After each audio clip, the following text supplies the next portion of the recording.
Halo semua, selamat berjumpa lagi di channel ini. Pada kesempatan ini saya akan mengangkat topik yang cukup ramai dibicarakan akhir-akhir ini ya, yaitu menyangkut suatu jenis bahan bakar yang katanya baru yang disebut Bobby Boss.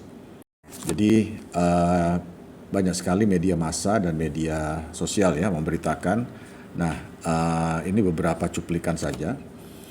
Nah, ada dua hal yang ingin saya sampaikan di sini atau pendapat saya yang ingin saya tekankan, yaitu yang pertama bahwa Bobby Boss ini bukan BBM ya, karena pemberitaan selama ini baik itu media yang biasa-biasa saja maupun media yang sudah terkenal sekali itu memakai istilah BBM Bobby Boss. Nah, ingin saya pastikan ya, Bobby Boss ini bukan BBM. Kenapa saya bilang begitu? Karena BBM itu singkatan dari bahan bakar minyak, yang artinya bahan bakar yang diambil dari minyak bumi. Jadi itu konotasi dari BBM ya. Bensin dan diesel itu termasuk BBM karena memang diolah dari minyak yang diambil dari dalam perut bumi ya. Nah tapi Bobby Boss ini kelihatannya saya kok hampir 100% yakin bukan BBM. Jadi itu yang pertama. Jadi mudah-mudahan pemberitaan selanjutnya ini menghindari memakai istilah BBM. Mungkin bisa disebut saja bahan bakar, tapi yang jelas ini bukan bahan bakar minyak. Nah, kedua yang saya yakini adalah ini adalah bioetanol. Kenapa saya berpikir begitu? Karena disebutkan bahan bakunya adalah jerami. Nah, yang saya tahu ya sejak sudah lama, sejak puluhan tahun yang lalu, beberapa biomasa itu bisa dikonversi menjadi etanol. Misalnya tebu, jagung, kemudian singkong, kentang, dan jerami juga ya bisa dikonversi melalui suatu proses kimia yang kemudian menjadi etanol. Nah, karena diproduksi dari biomasa atau tumbuh-tumbuhan, disebut sebagai bioetanol. Jadi etanol yang dikonversi dari biomasa. Jadi Bobby Boss ini menurut saya hanya merek saja, ya, merek dagang, tapi bukan jenis bahan bakar baru. Jenis bahan bakarnya adalah bioetanol. Itu bisa dipastikan karena ini dari jerami. Jadi jerami sepanjang sejarah riset dimanapun itu ujung-ujungnya menjadi bioetanol. Ya. Nah, kecuali jika pihak Bobby Boss ini memang menemukan suatu inovasi baru yang membuat jerami itu menjadi bahan bakar yang bukan etanol. Nah, kalau memang itu yang terjadi, wah itu mungkin penemuan yang luar biasa dan mereka harus segera menjaga patennya ya, karena kemungkinan bisa menjadi sesuatu yang komersil di kemudian hari. Tapi di dunia sains sampai saat ini yang namanya jerami dan sejenisnya bahkan rumput ya itu kalau dikonversi menjadi bahan bakar itu menjadi bahan bakar etanol. Jadi itu yang kedua ya, yang pertama bahwa ini bukan BBM, bukan bahan bakar minyak, dan yang kedua saya hampir 100% yakin ini adalah bioetanol. Jadi bukan bahan bakar baru, hanya diproduksi oleh sekelompok orang dan kemudian memberi nama dagang Bobby Boss, dan ini yang mungkin kelihatannya mau dikomersilkan ya. Pemberitaan-pemberitaan yang saya baca, Bobby Boss ini diklaim memiliki tingkat RON 98. Nah, kalau untuk ukuran bioetanol 98 itu termasuk rendah karena bioetanol itu punya RON itu biasanya di atas 100 ya. Jadi kalau 98 itu termasuk rendah. Nah, mungkin saja ini tidak bioetanol murni ya, mungkin dicampur dengan sedikit BBM, dicampur dengan sedikit bensin atau campur dengan sedikit bahan bakar yang memang dari minyak bumi. Nah, itu kita tidak tahu pasti ya kalau memang sampai ke situ ya. Tapi kalau untuk ukuran bioetanol ya ini termasuk RON-nya rendah sebetulnya. Tapi memang dalam setahun 2 tahun terakhir Di Indonesia ini saya perhatikan memang banyak yang melakukan penelitian tentang konversi jerami menjadi bioetanol ya. Nah, salah satunya ini bisa saya kasih lihat di jurnal ilmiah ini ya, sudah dipublish di jurnal ilmiah. Judulnya Recent Advances in Bioethanol Production from Rice Straw. Jadi produksi bioetanol dari jerami. Nah, ini diterbitkan oleh International Journal of Environmental Research. Dan kalau kita lihat tanggalnya ya, 31 Oktober 2024. Jadi setahun yang lalu. Nah, ini salah satu paper yang tentang bioetanol yang dalam beberapa tahun terakhir ini memang kelihatannya banyak dipublish ya, terutama dari pihak universitas ya di berbagai tempat di Indonesia. Jadi inilah salah satu yang membuat saya yakin Bobby Boss ini adalah bioetanol. Jadi mungkin orang-orang yang selama ini melakukan riset ini kemudian saling bertemu, kemudian membentuk suatu bisnis plan ke depan ya, kemudian diberi nama brand Bobby Boss. Mereka sendiri tidak pernah mengklaim secara spesifik bahwa ini bioetanol ya, mereka tidak menyebut ini bioetanol.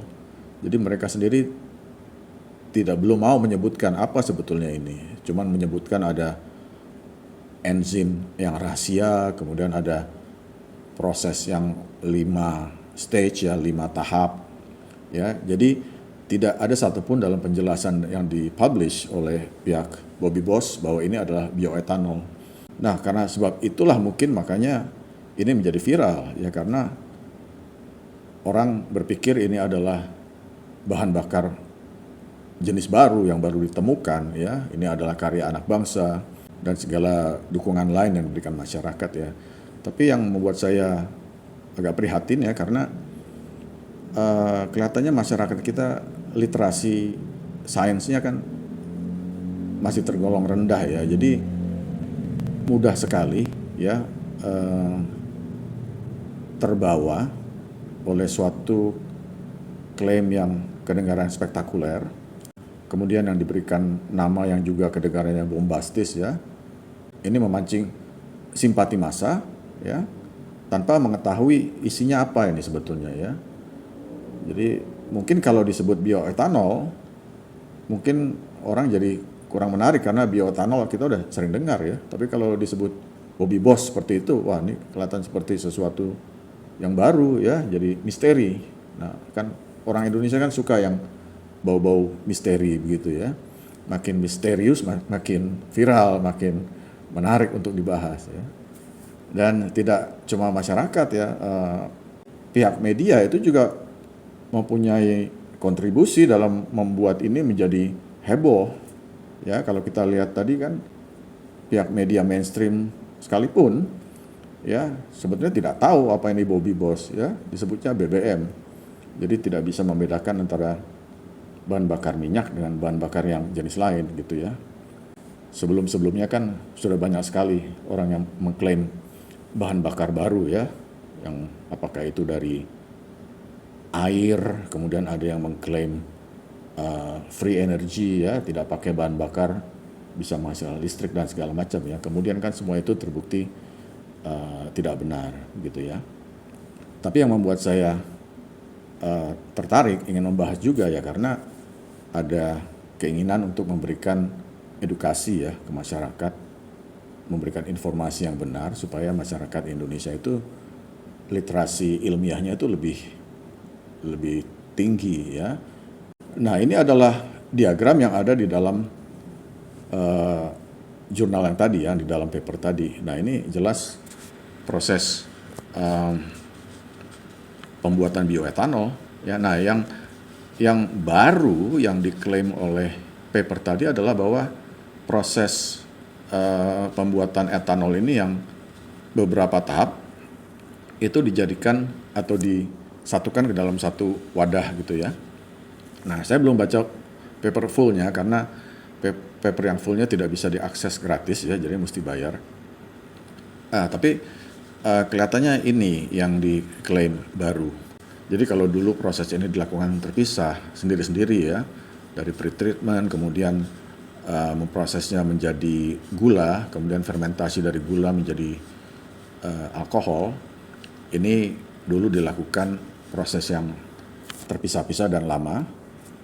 Jadi kelihatannya mereka mengklaim ada suatu proses yang lebih cepat di mana beberapa tahap ini bisa dipersingkat dan dijadikan ke dalam satu mungkin satu mesin ya. Nah, tapi untuk mengetahui detailnya tentu saja harus ngelihat paper detailnya ya. Tapi kok saya punya perasaan bahwa inilah prosesnya Bobby Boss itu ya. Jadi Bobby Boss itu adalah bioetanol.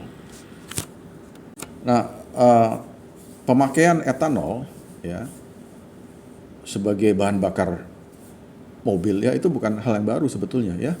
Bahkan sebetulnya mobil prototipe pertama yang dibikin di Amerika oleh Henry Ford itu berbahan bakar etanol. Jadi ini foto prototipe pertama oleh Henry Ford. Nah, ini berbahan bakar etanol. Jadi memang dulu Ford ini memang mendukung pemakaian etanol sebagai bahan bakar mobil ya karena ya tentunya lebih bersih ya. Nah, tapi ide memakai etanol ini kemudian kurang digemari oleh industri dan pasar ya sehingga kemudian industri mobil lebih ke arah bahan bakar minyak yang kita kenal ternyata kotor ya. Nah, bahan bakar etanol ini sendiri lebih bersih memang. Jadi kalau dia dibakar produknya itu tidak mencemari lingkungan ya seperti bahan bakar minyak. Nah, selain etanol sebetulnya di Indonesia ada suatu inovasi baru yang dilakukan dalam beberapa tahun terakhir yang sempat menjadi berita juga beberapa tahun yang lalu, tapi kemudian akhir-akhir ini kok kurang kedengaran, yaitu bensin dari minyak sawit. Ya ini saya mendengar berita ini pertama kali di tahun 2002 atau 2023, mana ini dikembangkan oleh ITB ya. Mereka mengkonversi minyak sawit itu menjadi bahan bakar yang kemudian dicampur dengan bensin dan juga bisa dicampur dengan solar, bahkan dicampur dengan aftur ya, bahan bakar pesawat terbang. Nah, ini sudah dilakukan beberapa tahun terakhir, bahkan skalanya kelihatannya sudah cukup besar dan sudah mulai dipakai di solar yang kita sebut dengan B30 itu ya. Jadi B30 solar itu solar yang 30%-nya itu diambil dari minyak sawit. Nah, di bahan bakar pesawat terbang atau aftur juga ternyata sudah dipakai ya. Walaupun saya kurang mengikuti beritanya, tapi kelihatannya mereka mengklaim sudah dipakai buat aftur yang disebut bioaftur. Nah, ini sebetulnya tahapnya sudah lebih lanjut ini.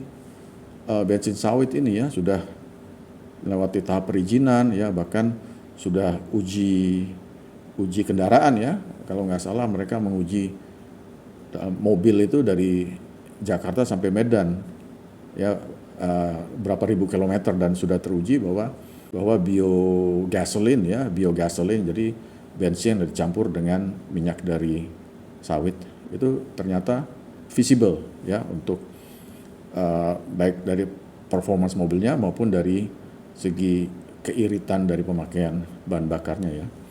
Tapi memang belum diterapkan ke Pertamax. Tapi mudah-mudahan dalam beberapa tahun ke depan yang tidak terlalu lama ini bisa dipakai juga di Pertamax ya, dan bahkan juga mungkin di Pertalite, saya nggak tahu ya.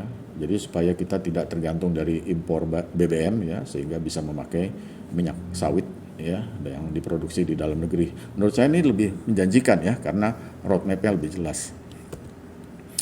Oke, saya rasa sekian opini saya tentang Bobby Boss ini yang rame ya. Mudah-mudahan sedikit info dari saya ini dan pendapat dari saya bisa memberikan kontribusi sehingga masyarakat Indonesia itu bisa memiliki literasi ilmiah yang lebih baik lagi.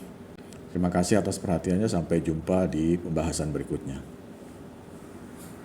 Saya baru saja mendapatkan satu info tambahan. Ini adalah satu paper atau karya tulis, karya ilmiah yang dikeluarkan oleh salah satu universitas, dan ini kelihatannya suatu tugas akhir mahasiswa ya.